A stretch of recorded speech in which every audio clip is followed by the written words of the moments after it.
Welcome to Learning Dorico. I'm composer and music educator, Dr. Scott Watson. In this video, we'll walk you through how to typeset a lead sheet for a song with a key change. Most of the tasks for this lead sheet are a review of things presented in prior videos, so we'll move fast, but we will show you how to set up that key change. Okay, let's get started. We've launched Dorico and we're ready to start. As I mentioned, most of the score setup is review, so I'm going to let you do that right now.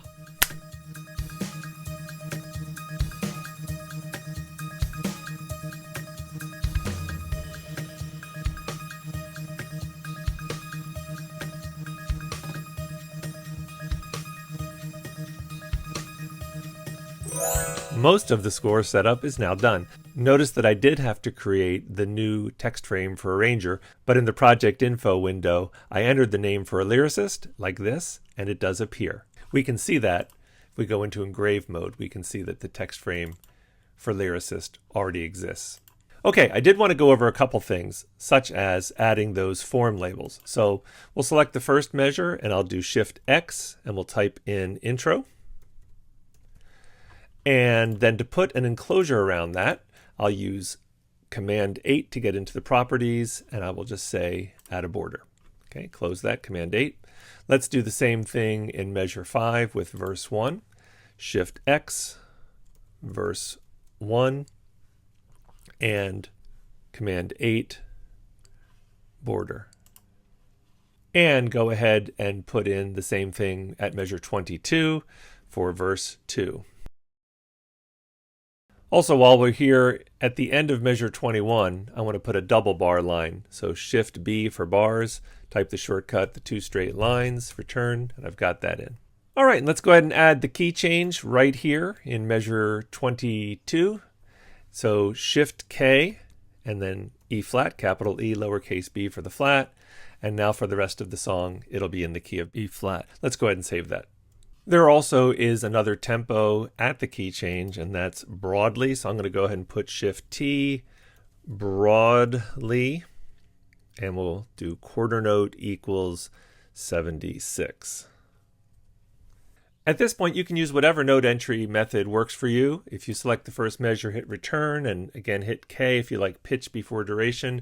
You can choose your notes from your MIDI keyboard and your rhythm shortcuts, the numbers from your QWERTY keyboard. That's one way, but this is such a simple piece that I think I can actually play it in. Whenever you play it in, you want to make sure you set quantizing. That's Dorico preferences, and under play, if you scroll down to quantizing, you get to choose the rhythm that you think is the smallest in the piece. And it is an eighth note, right? It's not a quarter note. There are some eighth notes, so I want to have it on eighth note. I don't have to detect triplets or detect grace notes. Leave them unchecked.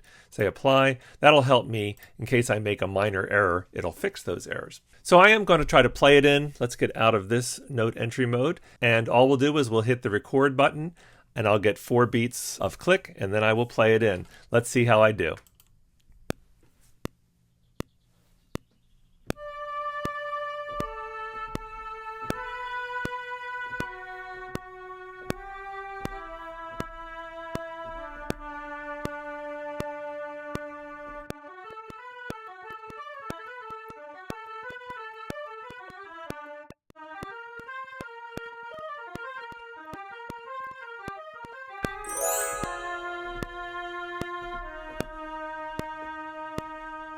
Yikes, what do you know? I lost my form labels. So lesson learned. I guess when you do real-time recording to enter notes, it overwrites things like the Shift X text things that I entered, like intro and verse 1. No worries. I'll just put those in very quickly at the end. All right, let's zoom out and see how we did. You should have a method of fixing mistakes because you're going to make some mistakes, and you can go into any of the note entering and editing modes to fix those mistakes. But it looks like I have a pretty clean score. Well, except for that apparently the last note I didn't play. Oh, also this should have been a dotted quarter, and apparently I played it short. Let me show you a neat shortcut for lengthening a note. You can do Shift, Option, and forward arrow, and that lengthens the note. Notice it filled in. So Shift, Option, forward or back arrow to lengthen or shorten a note. Let me go ahead, and instead of playing this in, I am going to just go into the regular pitch before duration. So I'm going to play that E flat and press the shortcut 8, and put that in at the end. Let me zoom out even more. Yeah, and it even followed me into the key change. I'm ready to enter the layer 2 music in measure 20 and 21. Let me zoom in. Right here, hit the return key, and the shortcut for a new voice, I have to add a stems down voice is Shift V, and notice the icon changes to stems down. I'm going to forward arrow over to the 4th beat where I want to put a quarter note D in that new lower voice. So the shortcut would be 6 for that. And then in the next measure, I want to do a half note E flat and a half note D. 7 is the shortcut for half notes. And now I've got my lower voice in. I don't know if you remember from a previous video, I can hide these rests by command clicking them if I don't want to get the upper layer. But let me just do this again. If I shift click it and I get the upper layer, I can also right click or control click and filter out the upper layer by saying voices, just the stems down voices, right? So either way, command clicking allows you just to select only the lower level. In any case, I'll go up and say, let's remove those rests. And then I'll command click just these lower notes and do command 8 to go into the properties panel. And I'm going to make these Q notes by changing the size. So scale, let's make them Q notes, and that makes them smaller. And these two here, we want to have a slur, so the shortcut S adds a slur there. Also at the beginning of the song, we wanted to change the size of the first 4 measures. That introduction, we just want those to appear as Qs. So again, scale and Q. And I do want a slur here. I'm putting in some articulations now, I guess, aren't I? But I think those are the only articulations throughout, just in those Q areas. Okay, let me close the properties panel, command 8, and let's save this. Okay, time to add a few score elements like dynamics, the fermata, and the ritordandos. Select the first note, Shift D, we start forte. And let's go to measure 5. Want to put in a mezzo forte, Shift D again, mezzo forte. And let's go to measure 21, where we are going to put in a crescendo for the whole measure, Shift D, the forward bracket. And then on the first beat of 22, Shift D forte, it'll resize the crescendo. If we want to resize that crescendo bracket or move the forte, we can do that in engrave mode. Just grab the handles and make it look like what you want, what you think is the best. Dorico gives you what it thinks is the best, but you can make any nudges you want. Let's go back to write mode. Let's take care of the ritardando here in measure 21 as well. That's a tempo change, Shift T, RIT period. If you don't want those dotted lines, you can either drag them so that they disappear, or let me show you another way. Shift Command E for engraving options and go to tempo and scroll down here. We can say we only want text. Apply. And notice that we don't have the dotted lines any longer. I'm also going to add a ritardando in the second to last measure right here. So Shift T, RIT period. And then let's put a fermata on our last note. That's a hold. Shift H for hold, fermata. And now let's go ahead and add back those formal labels that I unfortunately deleted when I did my real-time recording. I'm just going to do that right now real quickly. I also realized that some slurs were added when I did real-time recording that I don't want. So I'll select those slurs and hit delete.